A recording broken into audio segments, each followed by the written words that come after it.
네, 한 주간에 있었던 정치권 이슈들 전문가 두 분 모시고 자세히 이야기 나눠보도록 하겠습니다. 이현종 문화일보 논설위원, 박장환 장한대 교수와 함께합니다. 어서 오세요. 네, 안녕하세요.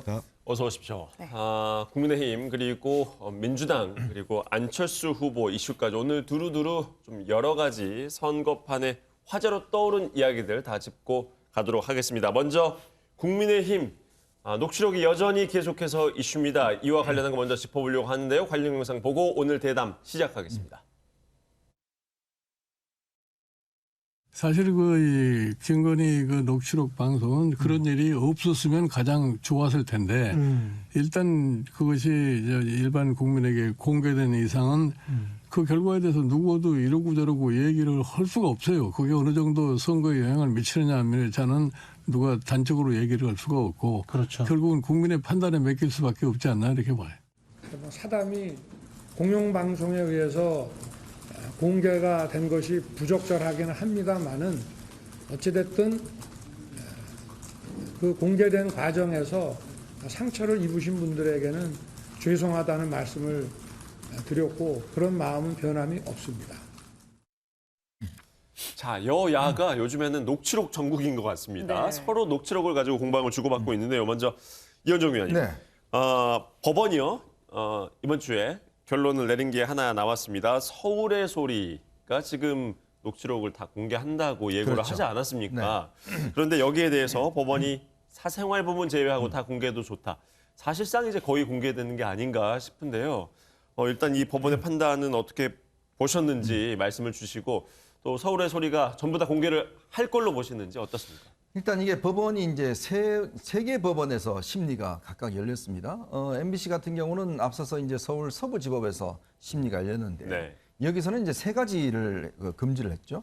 그러니까 지금 사생활 부분하고 그다음에 언론 관련된 부분하고 그다음에 이제 현재 법적으로 진행되고 있는 재판 네. 관련된 부분에 대해서는 공개하지 말라는 내렸는데 또 이 열린공감 TV 같은 경우는 또 중앙지법에다 또 심리를 했어요. 근데 거기서는 사생활 부분을 제외하고 전부 다 틀어도 된다라고 이야기를 했고 그다음에 또 이 서울의 소리 같은 경우는 남부지법에다가 이야기를 했습니다. 그래서 남부지법 같은 경우도 중앙지법과 비슷한 이제 결론이 내려졌죠. 그러니까 각각의 법원마다 좀 다른 판결이 내려졌습니다. 이제 그러다 보니까 MBC 측에서 공개하지 못하는 내용들이 이제 아마 서울의 소리나 열린공감 유튜브를 통해서 이제 아마 제가 알기로 오늘 저녁인가요? 아마 네. 그때 이제 공개를 하는 것으로 알고 있습니다. 네. 전체 아마 시간들을 대부분 다 이제 공개할 것으로 예상이 되는데 제가 볼 때는 뭐 이미 이 상황 자체는 뭐 큰 영향은 없지 않겠는가 보고 있습니다. 여론에 큰 영향은 없지 않겠는가. 네. 예. 일단 이제 뭐 거의 우리가 주식으로 친다면 주가에 반영돼 있다고 네, 봐야 될 것 같은데요. 그러니까 일부 이제 내용들이 이미 언론을 통해서 보도가 된 바 있어요. 네. 그 중에서 물론 뭐 논란이 되는 것 내용들은 충분히 있겠지만 실제로 이게 이제 국민들에게 미치는 영향은 아마 지난주 같은 경우는 아마 이게 이제 처음 공개되기 때문에 네. MBC 보도에 많은 이제 관심을 기울였는데 이 결과를 놓고 보면 이게 뭐 결정적 한 방이 없는 게 아니냐 네. 이런 있었고 오히려 역효과 난 부분도 있었고 네, 지난 한 주간의 여론은 그렇죠. 그랬습니다. 이제 그러다 보니까 이미 이게 이제 공개된다 하더라도 전체 여론에는 큰 영향은 없지 않겠는가 저는 그렇게 보고 있습니다. 예. 네. 다 공개하더라도 여론에는 별 영향이 없을 것이다라고 보셨는데 박 교수님 어떻게 보세요? 네, 뭐 저도 뭐 단기적으로는 큰 영향은 없을 것으로 보입니다. 만약에 그 정도의 영향이 있는 한 방이 있다면 지난주 MBC 보도에 아마도 방영이 됐을 거라고 예. 생각을 하거든요. 그런데 이게 이제 단기적으로는 큰 영향을 미치지 않을 거다라는 것에 동의하고 새로운 내용이 큰 게 없을 거다라고 하지만 문제는 후속 보도와 연결이 됐을 때는 또 다를 수 있다라고 봅니다. 그 녹취록을 바탕으로 한 후속 보도들이 쏟아져 나올 경우에. 그렇죠. 그러니까 불씨는 살아 있다라는 거죠. 왜냐하면 논란이 되는 지점들은 있습니다. 네. 그러니까 그 지점들이 국민들에게 저거 심각하게 문제라고 하는 느낌은 주지 않지만 불씨를 살릴 듯한 느낌들은 준다는 거죠. 예를 들면 단적인 예가 무속 논란입니다. 네. 사실은 그 발언만 떼놓고 본다면은 그게 무슨 뭐 대단한 건가라는 생각이 들었는데 네. 이게 이제 후속이 뭐 예를 들어 그 캠프에 선대본에 전모 씨라는 무속인이 있었고 뭐 그것과 어떻게 연관이 됐다더라 이런 논란으로 이제 이어지면은 이게 그림이 퍼즐이 맞춰지는 느낌이 드는 거죠. 그랬을 때는 이것이 여파가 클 수가 있어요. 이제 김건희 씨의 그 녹취록 중에 향후에 이런 건들이 만약에 몇 개가 더 나오게 된다면 이거는 이제 악재가 될 수도 있는 거죠. 그런 측면에서 아직은 소위 말해서 논란이 이어질 수 있는 불씨는 남아 있다. 다만 그게 뭐 지금 뭐 휘발유 부은 것처럼 국민들에게 커다란 화제를 불러일으키거나 지지율에 당장 오늘 내일 영향을 미칠 그런 사안들은 나오지 않을 것으로 봅니다. 네. 말씀하신 것처럼 뭐 무속 논란을 비롯해서 아직 공개되지 않은 그 녹취 파일들의 내용에 뭐 여러 가지 논란 그리고 의혹들이 제기가 되고 있는데요. 일부가 조금씩 보도가 되고 있습니다. 그중에서도 지난 국감에서 김건희 씨 측과 소송전을 벌이고 있는 정대택 씨의 증인이 철회된 것과 관련해서 여기에 김건희 씨의 영향이 있었던 것 아니냐라는 의혹이 나오고 있는데 이런 부분들 계속해서 논란이 이어질 가능성 어떻게 보십니까? 그러니까 정대택 씨 같은 경우는 이제 김건희 씨의 모친과 한 20여 년 동안 송사를 벌였던 분입니다. 네. 아마 부동산 개발 과정에서 여러 가지 이제 불이익을 봤다는 혐의로 해서 지금 이제 아마 그 어머님이 이제 구속된 여러 가지 이제 이 사유들 관련해서 정대택 씨가 여러 가지 폭로도 했고 예. 네. 여러 가지 관련이 돼 있어요. 이제 그렇다 보니까 지난 국감 때 이제 그 여당에서 이제 증인 추진을 했었는데 네. 야당 측에서 이제 반대를 해서 결국은 이제 무산이 됐죠. 그건 아마 이제 뭐 김건희 씨 측, 윤석열 후보 측에서도 의견이 저는 뭐 일부 이야기가 됐을 거라고 봅니다. 왜냐하면 선거 캠프도 있었고 거기에 의원들도 있었고 예. 특히 또 이제 법사위 같은 경우는 이제 아마 그런 의원들이 있었기 때문에 네. 충분히 그런 걸 통해서 문제 제기가 아마 있었고 그러니까 무산될 가능성이 높아요. 왜냐하면 사실은 선거 영향을 줄 수 있는 이런 증인들 같은 경우는 여야 공이 다들 이게 국감 때 증인으로 예. 채택되기가 어렵습니다. 네. 근데 그게 무슨 이 뭐 김건희 씨가 적극적으로 힘을 발휘해서 될 사람을 안 되게 했다. 네. 그렇게 하기는 저는 상당히 좀 무리가 있다고 그런데 봐요. 막판까지 거의 증인이 채택될 것 같이 되다가 네. 당일날 갑자기 이게 철회된 것을 두고 또 얘기가 나오는 거 아니겠습니까? 아마 이제 국민의힘 측에서는 전략적 판단을 했겠죠. 네. 실제로 이제 김건희 씨에 이제 이게 관련돼서 정대택 씨를 했을 경우에 국감에 증인을 하게 될 경우에 파장이 충분히 컸지 않겠습니까? 네. 아마 저는 뭐 이거는 국민의힘 지도부의 아마 판단이 우선됐지 않을까. 뭐 거기에는 아마 윤석열 후보 측에서도 입장들이 아마 전달됐을 가능성이 네. 크고 그것도 네. 아마 이 국민의힘 지도부가 적극적으로 고려한 측면은 저는 충분히 있을 수 있는 가능성이 있다 이렇게 보고 있습니다. 네, 김건희 씨의 영향력은 없었을 거다 이런 말씀이신데 교수님께서도 그렇게 보시는지요? 뭐 사실관계를 확인하지 않는 이상 이야기하기는 어렵습니다. 네. 이제 앞서서 이 방송이 공개되기 전에, 그러니까 지난주 일요일 전에 민주당 측에서 일부 이거 들어보면 심각하다. 네. 뭐 국정농단의 그런 어떤 가능성까지 얘기를 했단 말이에요. 그러니까 이제 김건희 씨가 어디까지 영향력을 미쳤느냐 이것도 네. 중요하지만 네. 사실은 이거는 보는 입장에 따라 다를 수 있습니다. 예를 들어 방어권 행사를 위해서 뭐 내가 소송 당사자가 국회에 나오는 게 하나도 반가울 리가 없겠죠. 네. 그러니까 당연히 이야기할 수는 있습니다. 그런데 그 이야기가 아다르고 어다른 거예요. 그러니까 조언이나 또는 뭐 이렇게 협조를 구하는 방식이 아니라 네. 명령조였다던가 우리가 과거에 최순실 씨 그 태블릿 녹음해서 받아 적으라는 식으로 이제 그렇게 얘기했다던가 네. 이건 다른 거죠. 그게 경계가 굉장히 애매할 그렇죠. 것 그 같아요. 경계가 어느 애매하기 때문에 정도가 우리는 그런 그냥 거를 조언이고 갖다가 또 국정농단까지 이어질지. 한방이라고 얘기하는 게 네. 그런 정말 뭐 하급자 대하듯이 명령 내리듯이 네. 그렇게 했다 그러면 이건 논란이 될 수가 있죠. 네. 왜냐하면 공적인 신분이 아니니까. 하지만 그게 아니라 자기 방어권 차원에서 요청한 거라면 그건 또 얼마든지 있을 수 있는 일이거든요. 좀 그런 측면에서 아까 말씀드렸던 것처럼 불씨가 될 수 있는 것들은 굉장히 많다고 봅니다. 네. 다만 이것이 후속 보도로서 증명되고 입증되고 또는 증거가 있느냐 네. 그랬을 경우에는 이것이 미칠 여파가 있을 수 있다는 거죠. 예. 지금 김건희 씨 관련해서 또 다른 큰 논란 중에 하나는 또 무속인과 관련한 논란입니다. 이현종 의원님. 네. 이번 주에 그 네트워크 본부죠. 선대위와 산하에 있는 게 그렇죠. 해체가 됐습니다. 그 이유는 건진법사라고 불리는 그 관계자가 선대위에서 일을 하고 있다라는 그 논란 때문에 그냥 바로 해체시킨 거 아니겠습니까? 네네. 그럼에도 불구하고 계속해서 관련 기사들이 나오고 있어요. 또 한 언론에서는 김건희 씨가 이제 무속 중독 논란이다 이런 의혹까지 제기를 했거든요. 이 부분은 계속 끊이지 않고 나오고 있는데 그러면 이런 기사들을 보는 국민들 입장에서는 무속인과 아주 밀접한 연관이 있나 보다 이런 또 의심을 계속 떨치기가 어렵거든요. 이 부분 어떻게 보고 계십니까? 일단 이제 우리가 무속이라는 것들을 좀 의미 규정을 해야 될 것 같아요. 우리가 이제 일반적으로 역술, 뭐 무속, 예. 그다음에 토속 신앙 뭐 이런 게 있지 않습니까? 특히 요즘 뭐 신문 같은 경우도 보면 오늘의 운세 다 하잖아요. 또 사주팔자 같은 경우도 연초가 되면 다 이제 네. 이런 사주팔자를 보고 또 이제 뭐 결혼 같은 거 할 때도 이제 궁합을 맞춰본다는 하듯이 우리 사회 하나의 문화적인 측면으로 이제 이어져 온 거 아니겠습니까? 네. 예전부터 이제 그런 역학이라든지 주역이라든지 이런 것들이 이제 문화적으로 정착이 예. 돼 있고 근데 그것이 이제 어떤 톡소 신앙과 결합하면서 무속적인 형태로 나타나는 것들도 있고 이제 그것들이 이제 이 기존의 종교와의 어떤 또 갈등도 있었고 이런 측면이 충분히 있는 것이죠. 네. 그리고 뭐 그런 것들이 실제로 뭐 방송에도 다 방송이 되고 하지 않겠습니까?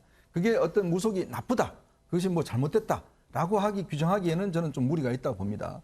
자, 이제 그런 측면에서 건진법사라는 분이 이제 정통적인 우리 종교 계통은 아니죠. 네. 본인이 세웠던 무슨 이 조계종 계열의 뭐 그런 이게 조계종에 전혀 인정하지 않는 거기에 이제 법사로 활동을 했고 네. 이분이 보니까 사회복지법인도 만들고 꽤 사회적인 활동들을 많이 하셨더라고요. 주로 이제 그 고위 전직 관료라든지 이런 분들이 거기에 참여하고 또 기부도 하기도 하고. 네. 근데 지금 국민의힘 측 주장에 따르면 이분이 거의 공식적인 상임 고문으로는 일한 적이 없다라고 이제 밝히고 있어요. 네. 그렇지만 실제로 활동은 한 것 같아요. 와서 뭐 활동은 하고 왜냐하면 이 네트워크 본부라는 게 전국에 있는 이런 각종 조직들을 이제 다 엮어내는 그 조직이기 때문에 우리가 선거 때 보면 이 다 그런 민족 종교라고 그래서 그런 위원회가 다 있습니다. 역대 선거 캠프에 다 있었어요. 전국에 있는 무속인들, 역술인들을 엮어내는 조직도 다 있었고 실제로 그분들이 활동하는 게 있었고 역대 대통령들 같은 경우에 후보자들 같은 경우에 선거 전에 다 묘지를 또 이장하기도 했습니다. 직관들의 도움을 받아서. 이제 그런 어떤 문화가 있었기 때문에 이제 그런 걸로 볼 것인지 이제 그런 걸로 본다라면 저는 큰 문제는 없다 봐요. 문제는 이런 분들이 어떤 의사결정 과정에 직접적으로 영향을 미친다든지 또 그 의사결정 기준에 이런 무속적인 게 쓰였다든지 이런 게 있을 경우는 이거는 우리가 우려할 바가 그러니까 충분히 있는 거죠. 위원님께서 말씀하신 대로 이게 아무 문제가 아니라고 한다면 사실 잘 돌아가고 있는 그 네트워크 파트를 해산시킬 필요까지는 없는 거 아니겠습니까? 그런데 이게 해체가 되니까 뭐가 좀 안 좋은 게 정말로 있기 때문에 소위 말해서 구린 구석이 있기 때문에 이거를 해체시킨 게 아니냐 이런 의심도 받을 수도 있는 거거든요. 그러니까 아마 이제 그런 측면도 분명히 있었을 것이고요. 또 하나는 계속적으로 이제 문제가 될 소지가 있으니까. 왜냐하면 이게 모든 선거 캠프에 보면 이 임명장 발부하는 게 뭐 많게는 수십만 장씩 발부합니다. 그러니까 검증되지 않는 인물들이 많이 들어와 있을 수가 있어요. 이제 그게 이제 선거 운동 때는 어떻게 하든지 간에 많은 사람들이 모이는 게 좋으니까 하는데 문제는 거기에 이제 하나하나씩 검증하기 시작하면 다 문제가 될 거리들이 솔직히 다 있거든요. 그런 지금 여야 캠프 똑같습니다. 거기에 어떤 면에서 검증되기 시작하면 문제가 다 될 수 있는 소지가 있기 때문에. 그렇다면 네트워크 본부뿐만 아니라 모든 본부들을 다 해체시켜야 되는 거 원래 아닙니까? 그래서 이제 그 국민의힘 측에서 예전에 주장했던 게 뭐냐면 작은 선대위를 가자라고 했는데 현실적으로 그렇게 안 되거든요. 왜냐하면 각종 직능단체, 종교단체 또 이런 제가 말씀드렸던 민속 종교 문제 다 이제 선거 때가 되면 자신들이 선거라는 공간을 통해서 뭔가 이권을 가져가야 되기 때문에 다 참여할 수밖에 없고 거기에 또 선거 캠프 입장에서 보면 표를 얻기 위해서는 적극적으로 그들을 끌어낼 수밖에 없는 현실이거든요. 이제 그거는 어떤 선거 현실이라고 저는 봅니다. 그렇지만 문제는 이게 과연 이분이 실질적으로 윤석열 후보의 어떤 일정이나 이런 데 관여했는지 이 부분이 있다라면 이거는 충분히 저는 문제 삼을 수 있다는 생각이 듭니다. 이것도 참 어디까지 그 문화로 봐야 할지 좀 모호한데 사실 예전에 박근혜 정부 시절에도 이 무속 논란이 있었고 이 무속 관련해서 국민 정서가 그렇게 좋지만은 않은 것 같은데 교수님께서는 어떻게 보세요? 그러니까 상식의 선이라고 하는 게 있는 거죠. 뭐 앞서 말씀하셨던 것처럼 현실적으로 무속과 그다음에 역술의 경계도 모호하고 그리고 관련된 인사들도 어차피 우리 대한민국 국민이다 보니까 그런 분들이 선대위에 들어오는 경우도 과거에 왕왕 있었습니다. 그리고 말씀하신 대로 뭐 후보가 선대묘를 이장하거나 이런 일도 자주 있었던 일입니다. 근데 다만 있을 수 있다고 우리가 흔히 얘기하는 것과 그렇다고 해서 그게 후보나 후보 가족과 직접적으로 연결돼 있다라고 하는 거는 또 다른 문제입니다. 두 번째. 그리고 연결돼 있는데 그 사람이 선대위에 들어왔다라고 하는 것 자체도 사실은 논란이 될 수 있는 거예요. 그냥 후보가 모르는 사람이 공적인 어떤 라인을 타고 중소 어떤 종교를 대표해서 복지자도 하고 있으니까 그런 사람이 선대위에 뭐 다양한 직능 분야 중에 한 캠프로 들어올 수 있습니다. 그 뭐 직함이 없었더라도요. 그렇죠. 건진법사 같은 경우에는 어떻게 해명을 했냐면 윤석열 후보가 아시는 분의 소개로 아는 분의 소개로 선대위에서 일하게 됐다라고 해명을 했어요. 그런데 그 아는 분이 누구냐라는 거죠. 우리가 일반적으로 그냥 아래서부터 선대위가 이런 사람들 추천돼서 특히 국민의힘은 임명장 남발하니까 뭐 수백만 장 뿌렸다고 그러니까 그 안에 들어가는 건 아무 문제가 아닙니다. 그런데 그 사람들이 다 선대위에서 일하지 않아요. 그렇죠? 근데 또 아는 사람한테 소개를 받는데 그 아는 사람이 만약에 후보 부인이라면 이건 얘기가 달라지는 거죠. 그 후보 부인이 선대위에 그것도 무속인을 소개해가지고 일하게 했다. 이거는 분명히 논란의 여지가 있을 수 있는 거고 네. 또 하나는 그분이 세운 이 종단이 뭐 조계종에서도 인정하지 않는 그 소문파이긴 하지만 어쨌든 뭐 법인도 세우고 그렇게 해서 사회활동 하시는 분인데 네. 거기에 관여된 인사도 또 만만치 않은 분들입니다. 전직 예. 고관들이 많이 합류돼 있다라고 하는 또 후속 보도가 나와 있어요. 그러니까 네. 이러다 보니까 이것이 흔히 우리가 얘기하는 것처럼 그냥 있을 수 있는 상식의 차원에서의 무속인 관여냐 네. 아니면 뭔가 그러니까 후보자 부인과 가족과 어떤 연관이 있는 네. 후보자 가족이 좀 기타 소위 말하는 우리가 이제 의탁하는 네. 마음의 어떤 위안을 받고 또 예. 신뢰를 하는 그런 사람으로서 선대에 들어왔고 또 예. 와서 한 역할이 말씀하신 대로 뭐 일정이라든지 네. 또는 뭐 인사라든지 이런 데 개입한 것이 있다 그러면 예. 이거는 심각한 문제가 될 수 있는 지금 김건희 씨 관련한 무속 논란은요, 뭐 논란 의혹들 말고 또 이제 뭐 구체적인 팩트, 실체 이런 것들이 좀 나와야 좀 더 판단이 가능하지 않을까 싶습니다. 국민의힘 방금 이제 외부에서 공격받는 이슈들을 좀 짚어봤고 내홍 문제가 또 불거졌습니다. 바로 홍준표 의원.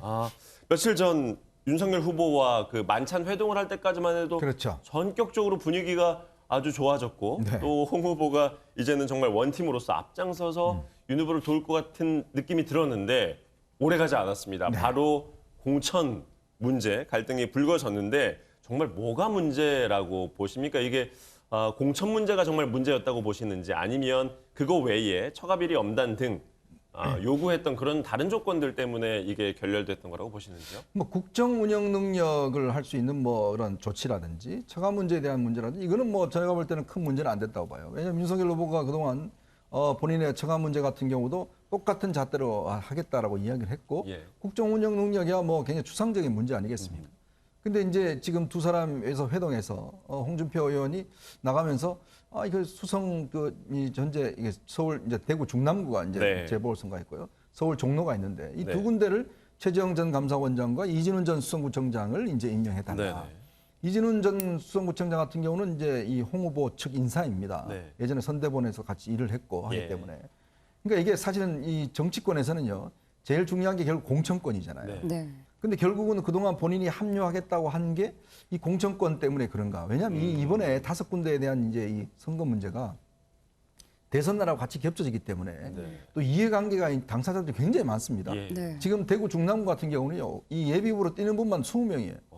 그러면 여기를 예를 들어서 특정 인사를 주라 그러면 나머지 19분은 가만히 있겠습니까? 예. 그분들이? 당연히 반발하겠죠. 예, 예. 근데 그렇게 되면 이게 선거운동에 도움이 안 되잖아요. 네. 지금 제일 중요한 게 대선인데 대선이 아니라 지금 재보궐선거에 의석 한 석 가지고 이렇게 당내 분란이 일어나면 이게 누가 도움이 되겠습니까? 그렇다면 이진훈 전 구청장 건 같은 경우에는 아마 윤석열 후보가 받아들이기 어려웠을 거라고 그렇죠. 보세요. 그러니까 어려운 거를 뻔히 알면서 왜 홍준표 의원이 본인도 당대표를 해봤으면 이 민감한 시기에 두 개 달라. 이 국회 의석을 사실상 예. 2개 달라라고 이야기를 하는 게. 최재형 전 원장은 어떻게 받을 거라고 보십니까? 그러니까 최재형 감사원장도 사실은 이제 이 전략공천 하기로 돼 있잖아요. 종로 같은 경우는. 네. 그러면 이게 이제 그 상황에서 검토됐으면 가능성도 저는 있었겠지만 저렇게 홍준표 후보가 이야기를 함으로 인해서 네. 더 되게 힘들어지는 거예요. 근데 예. 윤석열 후보가 홍준표 의원을 만나고 다음 날 최재형 전 감사원장을 또 따로 만났잖아요. 그렇죠. 그건 또 긍정적으로 볼 수 있을까요? 그러니까 그거는 이제 아마 이 윤석열 후보가 빨리 이 사태를 좀 수습하기 위해서 예, 한 것 예. 같습니다. 네. 그러니까 최재형 감사원장은 나 지금 그 이야기 한 적도 없다. 네. 그렇게 해서 난 선거 돕겠다. 대선이 중요하다라는 이야기를 해버리니까 홍준표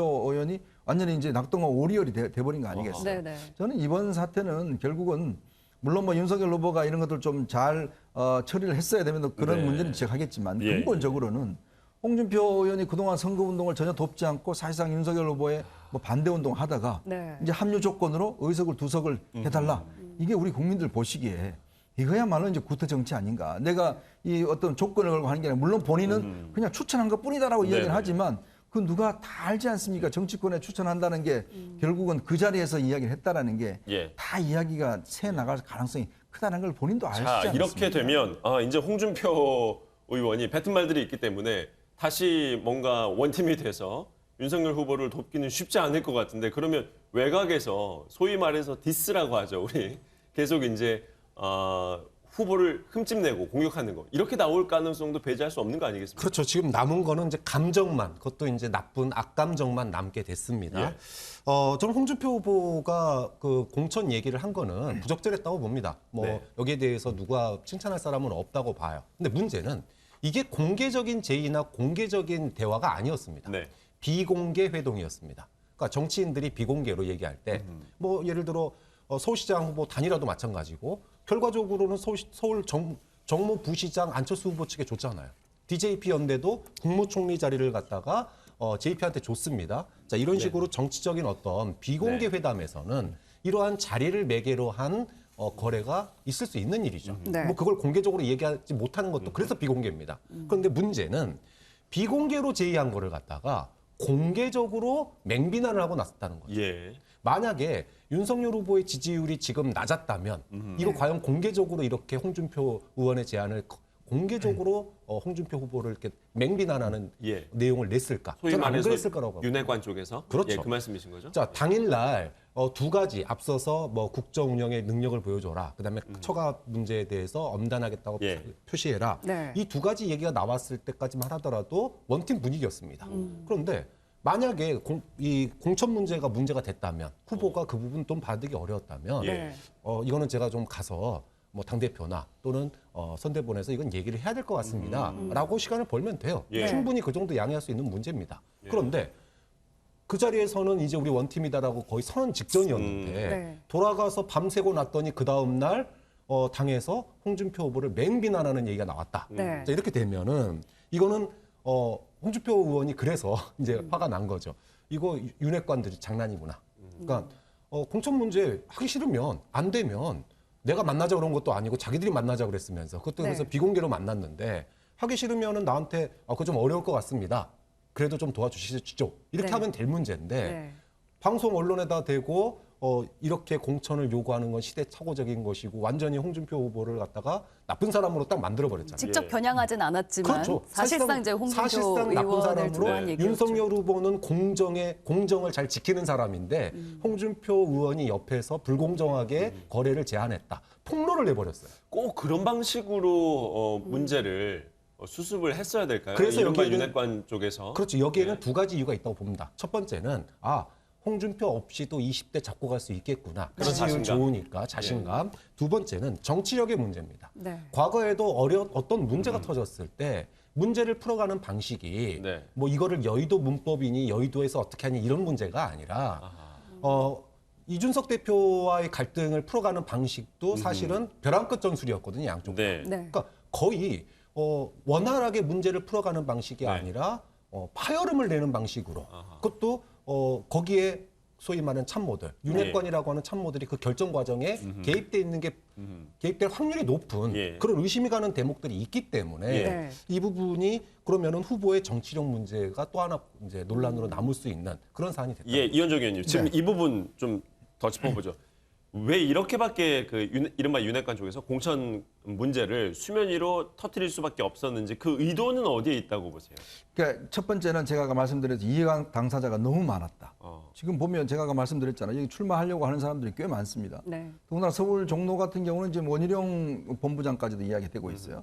자, 그러면 선거운동 열심히 지금 뛰고 있는 사람 말고 안 뛰고 있다가 갑자기 들어온 사람한테 자리를 준다라고 그러면 이런 공천 문제는 지금은 입 밖에도 꺼내지 못하도록 좀 관리할 필요가 그렇죠. 있다. 그래서 사실은 이제 지난번 최고위원회에서 이번 공천 같은 경우는 무조건 100% 여론조사로 간다라고 예. 이야기했던 게 대선이 중요한데 자칫하면 재보궐선거의 공천 예. 논란에 휩싸여 버리면 예. 이게 지금 대선 전체에 영향을 미칠 수 있다. 그래서 여당 같은 경우는 아예 지금 무공천 이야기가 나오지 않습니다. 근데 재보궐선거도 지금 같은 날짜에 같은 이제 날 대선이랑 치러지죠. 예. 그것도 다섯 치러지기 군데나 때문에 돼요. 시간이 별로 없지 않습니까? 그러니까 그렇다 보니까 이게 이제 논란이 더 커질 수가 있는 거고 네. 더 이 문제 때문에 당의 내홍 상태로 갈 수가 있는 거죠. 그래서 저는 이 문제를 홍준표 후보가 문제를 처리를 좀 잘못하신 게 네. 일단 들어와서 예. 본인이 당에서 합류를 해서 예. 그 다음에 이 문제를 풀어갔더라면 그 저는 이후에 했어도 충분히 저는 늦지 가능성이 있어 않았을 보는데 텐데. 문제는 그날 날짜에 딱 이걸 제시해 버리니 이 정치를 처음 하는 윤석열 후보 입장에서 보면 이제 그 끝나고 난 다음에 백브리핑을 할 거 아닙니까? 예. 이게 네. 선대위에다가 네. 이렇게 이야기를 했다. 예. 근데 두 사람 달라고 그러더라. 그리고 또 조언도 구했을 것이고요. 그렇죠. 본인이 판단이 안 섰을 거 아닙니까? 그러니까 예. 이제 그게 이 정치를 한 분들 입장에서 보면 이거 큰일 났다. 이렇게 되면 만약에 이게 공개가 되고 이게 사실화되어 버리면 이 선대위 전체가 균열될 수 있다. 왜냐하면 지금 선대위에 뛰는 분들 김재원 최고라든지 다 지금 선거운동 뛰고 있거든요. 근데 그분들 입장에서는 갑자기 지금 홍준표 후보의 측근이 내려온다고 그러면 그게 이제 가만히 그러니까 있겠습니까? 위원님 말씀은 이게 나중에 알려지기를 홍 의원의 제안을 윤 후보가 수락하는 형태로 만약에 외부에 알려질 경우에 그렇죠. 그럴 더 경우에는 역효과가 굉장히 생기죠. 리스크가 커진다. 네, 그렇다면 그러면 공정을 이 캐치프레이 내걸은 분이 왜 지금 정당에서 공정을 지키지 않느냐? 당내 반발이 일어나면 오히려 더 사실 예. 발목을 잡힐 수 있기 때문에 저는 그래서 아마 조금 무리가 있더라도 빨리 이걸 공개해버려서 아예 문제를 끊고 가는 게 낫다. 그리고 또 홍준표 후보에 대해서는 그래도 계속적으로 좀 설득을 해서 같이 합류하는 게 낫다. 아마 그런 판단을 내린 게 아닌가 싶습니다. 네, 윤석열 후보 측에서 강하게 나올 수 있는 자신감, 바로 최근에 오르고 있는 지지율 때문이다. 네. 이런 말씀도 해주셨는데요. 윤석열 후보의 지지율에 대해서 여러 가지 또 분석들이 나오고 있습니다. 관련해서 영상 보고 오시겠습니다. 솔직히 지금 상황을 보수적으로 평가를 한다 그런다면 지금 사자구도로 경쟁을 해도 민주당 입장에서는 쉽지 않은 상황입니다. 마지막 순간에는 상당 부분 윤석열 후보 쪽으로 쏠릴 수 있다는 점에서 윤석열 후보의 지지율이 적어도 한 5% 이상 지금 지지율이 숨어 있다, 이렇게 분석을 할 수 있어서 그러면은 설 전까지 ARS 조사에서는 한 7%, 8% 격차를 가질 것 같고 예. 면접 조사에서는 거의 대등한 수준이 나올 것 같다 이렇게 이야기했는데 저 수치가 실제 그에 근접한 것이죠. 한 일주일 정도 일찍 실현됐던 저런 수치가 좀 한동안 고착화될 것으로 이렇게 보입니다. 네, 가장 큰 리스크라고 꼽혔던 배우자 김건희 씨의 녹취 파일이 공개됐음에도 불구하고 윤석열 후보의 지지율이 최근 들어서 또 상승하는 흐름을 보이고 있습니다. 민주당 쪽에서는 오히려 아직도 5% 정도가 숨어져 있다, 이런 분석까지 하고 있는데 네. 윤석열 후보의 이 같은 흐름 어떻게 보고 계세요? 그러니까 지금 이제 각종 여론조사에서 후보 지지율은 뭐 조금의 격차가 있습니다만은 정권 교체를 바라느냐, 그다음에 정권 연장을 바라느냐, 이 질문에 대해서는 일관되게 사실은 50% 넘는 지지율이 예. 정권 교체를 바란다는 게 나오고 교체론이 있어요. 상당히 높죠. 이제 바로 이제 노웅래 의원이 지적한 게 바로 그겁니다. 네. 이게 이제 줄어들어야 되는데 줄어들어야지만이 실질적으로 이제 이재명 네. 후보 유리한 국면인데 예, 예. 이 지지율이 변화가 없다는 게 뭐냐면 윤석열 후보에서 빠졌던 지지율이 사실은 예전 같으면 이재명 후보 쪽으로 넘어가야 되는데 네. 문제는 그 완충지대인 안철수 후보 쪽으로 가서 거기에 저수지처럼 있다는 네, 거예요. 네. 그러다가 이제 또 물이 모자라면 안철수 후보에 있는 지지율이 윤석열 후보 쪽으로 오고 네. 이게 이재명 후보 쪽으로 넘어가질 않는다는 거죠. 그게 지금 민주당의 고민이라는 거거든요. 네. 그렇게 되면 이 지지율은 이쪽에서만 그냥 왔다 갔다 하는 상황이지 이쪽의 지지율로 플러스가 안 되고 네. 있다 보니까 더군다나 지금 대장동 관련해서 재판이 매주 월요일마다 열리고 있습니다. 네. 이것 또한 이제 상당히 큰 리스크라는 거예요. 네. 이 월요일마다 새로운 팩트들이 나오다 보니까 계속 이제 대장동 문제가 발목을 잡고 있는 것이고 네. 네. 또 당 내부적으로는 이 친문과 친명 이쪽 세력이 이제 확실하게 융합이 안 이루어지고 있다는 부분들 네. 이것 또한 이제 고민일 것이고 더군다나 이제 서울 지역 같은 경우에 아마 이제 이재명 후보 입장에서 보면 지금 지방 일정 다 취소하고 5박 6일 일정으로 지금 서울 예. 지역 하는 거 아니겠습니까? 네, 네. 특히 서울 지역의 이제 부동산 민심, 특히 또 20대의 어떤 이 상황이 그렇게 좋지 않다는 거예요. 왜냐하면 이게 참 우리가 20대 문제는 지난번 윤석열 후보도 한번 굉장히 곤욕을 치렀지만 신재 씨 영입을 두고 네. 그 이후에 지금 병사 월급 200만 원, 여가부 폐지를 해서 급상승을 했지 않습니까? 네. 근데 반대로 이재명 후보는 그 이제 어떤 페미니즘을 표방하는 그 사이트에 출연을 해버렸어요. 근데 그게 또 역효과를 또 누리고 있는 거거든요. 그러니까 참 20대 문제는 이 일반적으로 선거 상황을 보는 분들한테도 굉장히 이게 예민한 문제이기 때문에 네. 힘든데 이제 문제는 20대에 대한 접근법을 지금 민주당이 아직 갈피를 못 잡고 있다. 그렇기 때문에 사실은 20대의 지지율도 빠지고 서울의 부동산 민심이 아직까지도 해결이 안 되고 있다. 아마 이게 고민인 것 같습니다. 네, 뭐 여러 가지 원인들이 있을 수 있겠습니다만 윤석열 후보의 최근 지지율 상승 추세 어떻게 분석하고 계세요? 일단 뭐 당내 분란을 수습한 측면이 높죠. 거기서부터 이제 반등을 시작을 했으니까요. 그리고 아까 말씀하셨던 것처럼 근본적인 문제는 흩어졌던 보수표가 진보로 넘어가지 못했다. 결국은 이제 안철수 후보에 머물다가 그 근방에 있다가 다시 돌아온다. 뭐 네. 이렇게 이제 볼 수 있을 것 그 같습니다. 표는, 그 지지율은 왜 돌아왔을까요? 이제 일단은 안정세를 보였고 네. 그리고 그 사이에 이 이재명 후보 측의 악재들이 좀 있었어요. 그러니까 이재명 후보 측의 악재라고 한다면 아까 말씀하셨던 것처럼 소위 변호사비 대납 의혹 사망 사건 그거 관련돼서 이 사건이 다시 재조명되면서 기존의 후보가 가지고 있던 후보 리스크, 대장동 리스크가 다시 좀 살아난 그런 측면들이 있고 그리고 20대와 서울이 이제 저는 가장 근본적인 문제라고 보거든요. 20대와 서울. 네.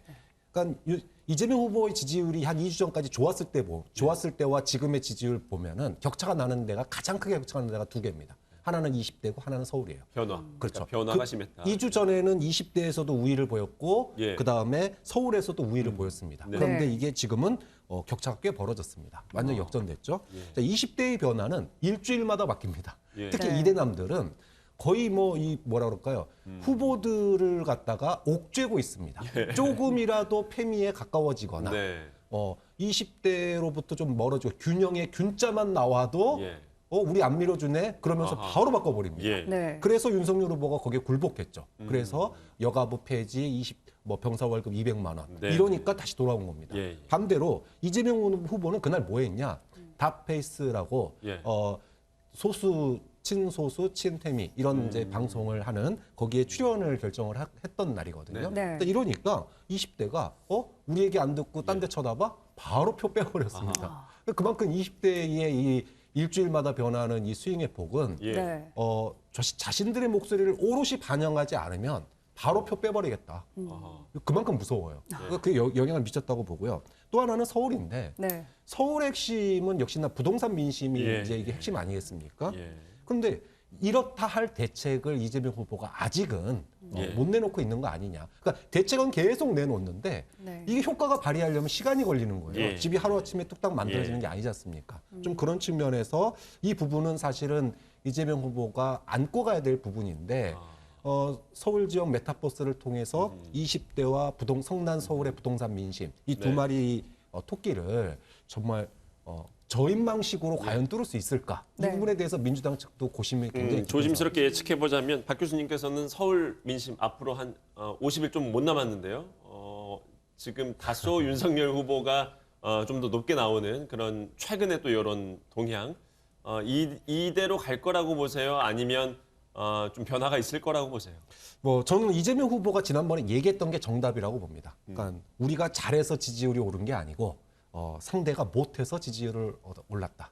반사 효과였다는 거죠. 네네. 그러면 결국은 앞으로도 저 남은 대선의 변수는 사실은 20대나 이 서울의 부동산 민심이 당장 해결하기 어려운 측면들이 예. 구조적인 면이 예, 있거든요. 예. 네. 그런 측면에서 본다면 윤석열 후보 관련된 악재, 예를 예. 들어 TV 토론 또는 김건희 씨의 추가적인 발언 리스크 예. 이런 부분들이 문제가 된다면 저는 서울이나 20대도 조금은 반등할 수 있지만 예. 그렇지 않고서는 굉장히 지금 어려운 선거를 이재명 후보가 하고 있다고. 윤석열 후보가 자살골을 넣지 않는 한 지금 서울 구도는 상당히 이재명 후보 입장에서는 쉽지 않다라는 분석을 주셨습니다. 이현정 의원은 네. 어떻게 보세요? 최근 들어서 그 이재명 후보가 한때 국토보유세라는 말을 이제 없애고 토지 이익 배당제인가요? 배당제로 했죠. 예, 그렇게 바꾸면서 그 전략의 의도는 사실 그거 아니겠습니까? 세금 증세하는 프레임에서 벗어나기 위한 것이었는데 그 이후로 서울 지역 여론이 꽤 좋아졌었습니다. 네. 여러 가지 종부세라든지 규제 완화도 발표하면서요. 그런데 최근 들어서는 다시 또 좀 어려운 그 지지율 흐름을 보이고 있단 말이죠. 그 이유는 어디에 있다고 보시는지 그리고 남은 선거 기간에는 네. 그 지지율이 어떻게 움직일 것 같으세요? 근데 결국 뭐냐면 지금의 많은 부동산 세제라든지 또 이 문제를 주도한 게 민주당 의원들이거든요. 예. 근데 그 의원들이 여전히 지금 이재명 후보 선대위의 핵심으로 자리 잡고 있습니다. 특히 또 586들이 핵심적으로 지금 역할을 하고 있어요. 네. 그러니까 지금 국민들이 보실 때는 이재명 후보는 뭔가 바꾸겠다고 이야기를 하지만 자, 부동산 임대차 3법을 통과시킨 주역들이 지금 선거 캠프의 핵심으로 일하고 있어요. 그렇다면 이 또 170몇 석을 가지고 있단 말이죠. 근데 이분들이 뭔가 반성하고 바꾸려는 이 노력이 없는 상황이잖아요. 그러니까 후보의 메시지가 여전히 안 국민들한테는 와닿지 않고 네, 왜냐하면 있다. 저거 진짜 저렇게 할까라는 의심이 뒤에 있는 민주당 입장에 민주당은 전혀 변화가 없고 네. 그걸 주도했던 분들이 여전히 그 이재명 후보 캠프에 있는 것이고 네. 이런 어떤 이 송영길 대표나 윤호중 원내대표라든지 여전히 있다 보니까 그래서 당내에서도 좀 네. 이분들은 좀 뒤로 물러나야 되는 거 아니냐. 이제 국민들이 뭔가 이재명 후보의 이미지와 민주당의 이미지가 이게 뭔가 좀 어긋나고 있다. 일체감을 느끼지 못하고 있다. 그렇다면 이른바 친문이라고 해야 될까요? 그 의원들이 더 뒤로 빠져줘야 된다고 이제 보시는 그런 측면이 그래야 하나 있는 될까요? 것이고 두 번째는 이제 문재인 대통령과 관계죠. 예. 이게 참 이제 애매한데 문재인 대통령의 지지율이 이제 일정히 유지를 하고 있기 예. 때문에 문제는 국민들이 어떤 면에서 보면 이 현 정부에 대한 많은 불만들이 있는데 예. 이거와 이제 문재인 정부와의 어떤 각을 지는 문제에 대해서 자칫하면 또 내부 분열이 일어날 수가 있는 거고. 예. 그러니까 이재명 후보 입장에는 뭔가 선을 긋고 갈 수도 없고 할 수도 없고 또 문재인 대통령은 어떤 면에서 보면 본인은 선을 안 긋는 예전 같으면 대통령이 자 그냥 나를 밟고 가세요. 예. 탈당도 하고 내가 잘못했다고 이제 하는데 그런 메시지를 후보 네. 쪽에 줘야 된다. 줘야 되는데 전혀 이제 그럴 기미가 예. 없는 거. 오히려 저 옹호하고 있는 의원들이 많지 않습니까? 이제 그런 어떤 상황이 되다 보니까 이재명 후보로서는 이걸 돌파할 수 있는 뾰족한 지금 카드가 보이지 않는 측면들. 그렇다면 말씀을 정리해 보면 남은 카드는 조금 더 문재인 대통령과 차별화를 두는 게 그나마 중원으로 좀 더 확장할 수 있는 전략이 될 거라고 보십니까? 충분히 그런 측면들이 있는 것이고요. 그걸 이제 TV 토론이라는 걸 통해서 이제 해야 되는데 문제는 TV 토론이라는 게 말을 잘한다고 이게 점수를 얻는 게 아닙니다. 사실 TV 토론이라는 게 이미지 전쟁이거든요. 네. 예. 이제 그렇다 보니까 TV 토론에서 뭔가 반전을 지금 취해야 되는데 이게 이제 문제가 남아 있는 그리고 두 것이고. 후보 다 워낙 캐릭터가 강하고 그렇죠. 그 성격의 장단점이 이미 많이 알려져 있잖아요, 대중들한테요. 그래서 뭐가 또 많이 바뀔까 싶기도 해요. 그러니까 결국은 지금 이제 중도층 몇 퍼센트가 이제 어느 쪽으로 갈 것인가 이 싸움이거든요. 예. 네. 그러니까 이 싸움이다 보니까 이미 제가 말씀드렸듯이 상당수가 주가에 이제 반영돼 있다 보니까 뭔가 정말 획기적인 게 터지지 않으면 예. 큰 변화가 없다.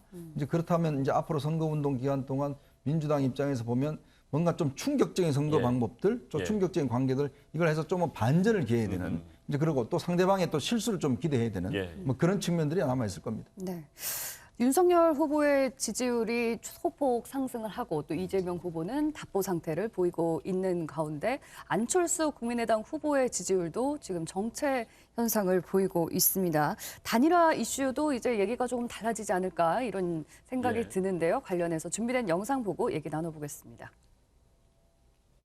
결국은 안철수 후보와 윤석열 후보의 단일화 논쟁이 제대로 되려고 것 같으면 안철수 후보의 지지도가 한 18% 이상까지는 올라가지 않으면은 그 단일화 얘기가 좀 이루어지기가 힘들지 않겠나 이렇게 봐요. 숫자상으로는 단일화하면 그 숫자가 다 자기에게 올 거라고 생각하지만 꼭 이 선거에서 그런 결과가 나온다고는 기대하기 힘듭니다. 저 이재명 후보하고 윤석열 후보 양자 대결을 할 때는 거의 박빙이거나 아니면 오차범위 냅니다. 지금 그렇다면 질 확률이 많습니다. 어차피 그렇게 해서 지나 3자 대결로 지나 결과는 똑같습니다. 저 그렇게 답하겠습니다. 네, 국민의힘 윤석열 후보 측에서는 지금 지지율이 계속 오르고 있는 추세이다 보니까 이제 뭐 굳이 단일화 없이 자강론도 계속 나오고 있는 것 같고요. 안철수 후보는 끝까지 완주를 하겠다는 의지가 아직까지는 강해 보입니다. 교수님께서 보시기에 지금 안철수 후보가 단일화를 할 수 있는 그 마지막 마지노선, 지지율의 마지노선은 어디라고 보세요?